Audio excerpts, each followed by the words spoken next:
Good morning. Hope everyone's having a good Sunday morning.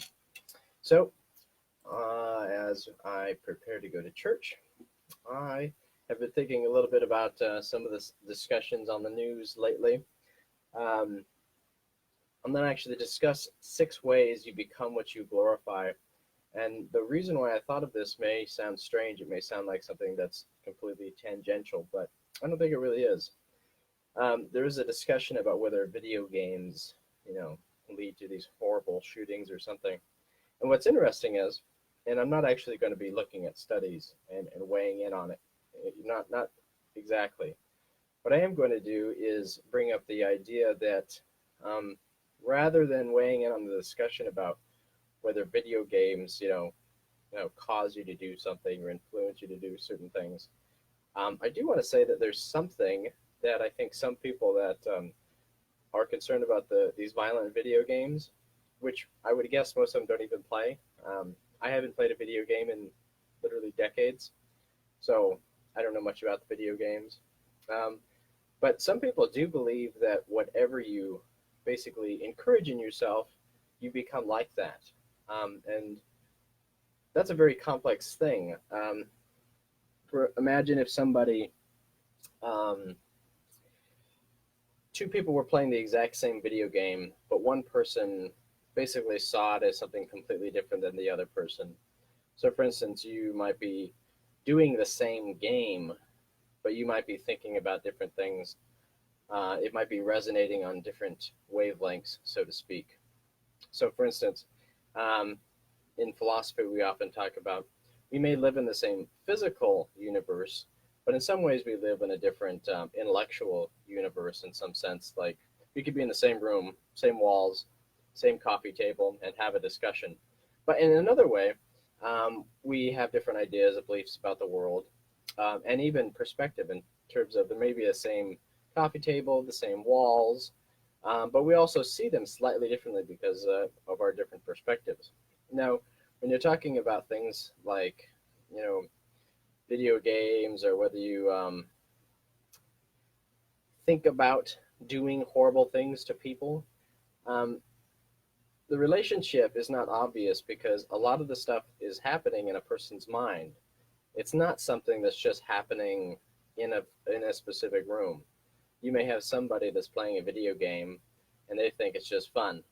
They're not investing it in the same way as somebody that maybe hates something or wants to genuinely take their frustrations out, or they feel like they've, um, I don't know, been wronged and they think they're justified in having some revenge or something. So the short story would be, and then I'll lead into these 6 points, is that you become what you glorify.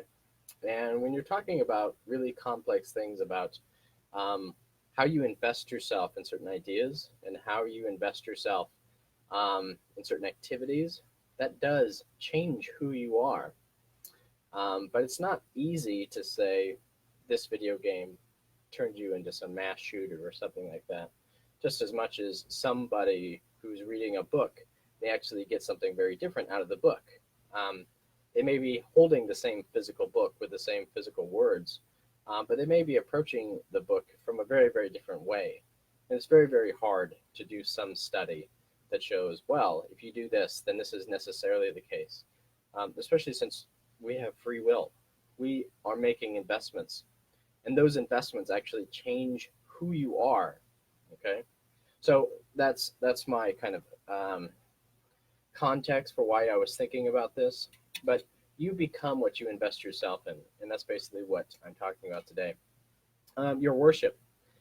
If you invest yourself in showing what is most important, so if you think about worship, it's actually a cognate of words like worth, ship. Okay, you are showing what you think is really, really important. Okay, so for instance, the Sabbath was made for man; it wasn't made for God.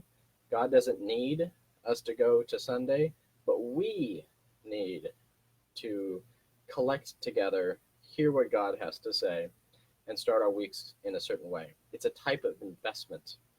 Okay, it's a intellectual, spiritual, communal investment, and it's probably investments on other dimensions too.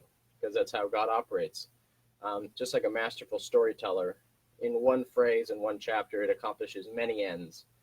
And an omnipotent being who's kind of like behind the scenes of billions of people, it would make sense that when he does something, it operates on many dimensions. Okay, so I'm just going to talk about some dimensions of this. But what you invest yourself in, it is just like if you invest your money in a certain company. You invest yourself in a great company that's growing, you're going to get a high return. If you invest your money in a company that's failing, you're not going to get your return, or you're going to get a negative return or something like that. Okay, but think about what you worship. Do you love money, or do you love the source of your being? Do you love the being that loves you, that is love, or do you just love things? Okay. Do you value persons, or do you value stuff? Okay. Are persons less valuable than stuff? So if you think about the whole worship thing, there's the ultimate worship, like, hey, what's the most important? What's the highest summit? What do we gaze on? But there's also like a hierarchy. Um, in ancient and medieval philosophy, they talk about the chain of being. Like, there's God and angels and humans and animals, and the idea is that there actually is layers of value and closeness to God, and what you invest yourself in. Um, it's not just an issue of, well, what's valuable. It's also about what you invest yourself in, kind of like that company. You invest yourself in the creator and sustainer of the universe, that's going to be a very different investment than if you only invest yourself in image bearers of God, which are still connected to God, but they're at a lesser level. Or if you invest yourself only in stuff, okay, that'd be lower on the scale, and that'd be a different type of investment. Okay, what about your habits? Um, so, virtues and vices.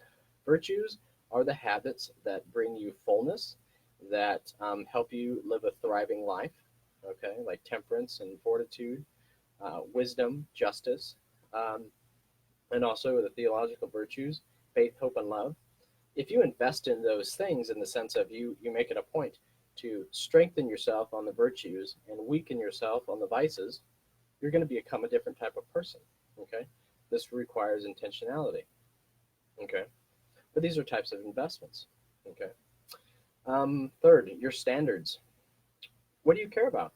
Now, this is related to worship, but if you just think about what's the standard of success for a given project, what's the standard of success in a job, or as a parent, or a role that you may have.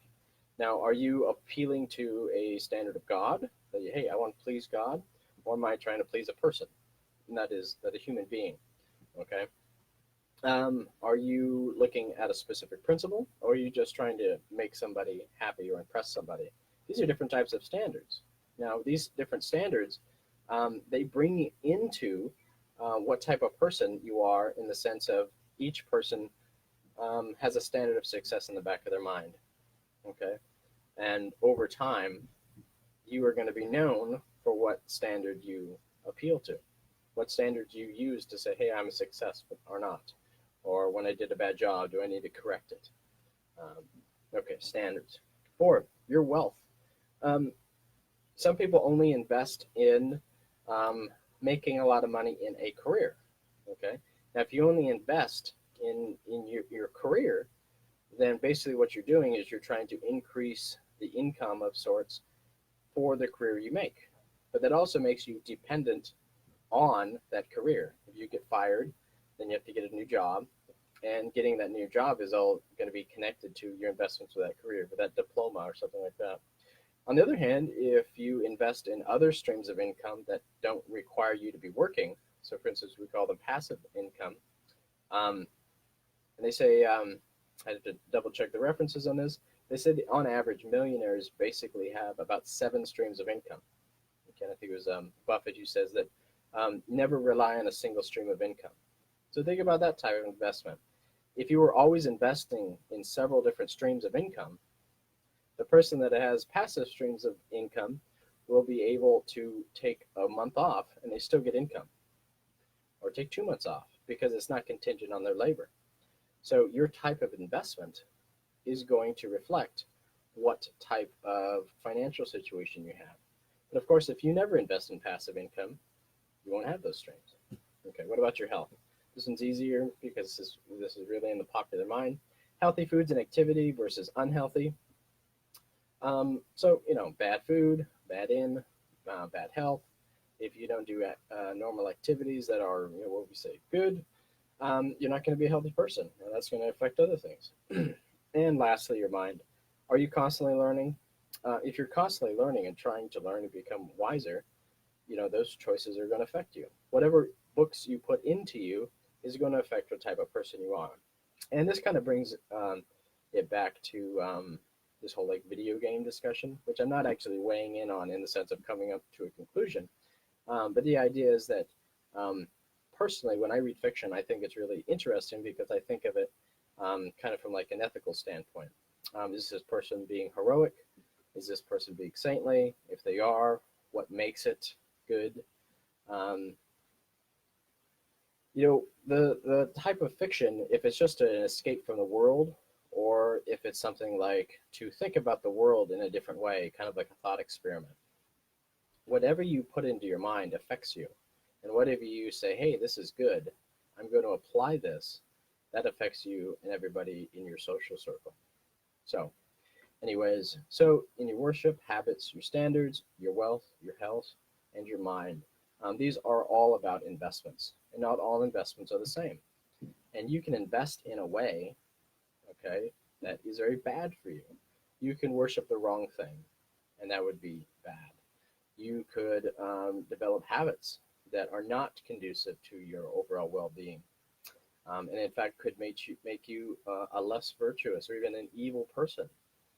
You can use standards that are just bad. It's appealing to the wrong things. Okay, you can make bad investments of wealth. You can choose a bad career, in the sense of it doesn't provide for you, or maybe it encourages you to do things that don't make you proud of yourself, or something like that. You can also make bad investments in terms of your time, energy, and money. Everything doesn't have equal return. That's just not. It's not true. Okay.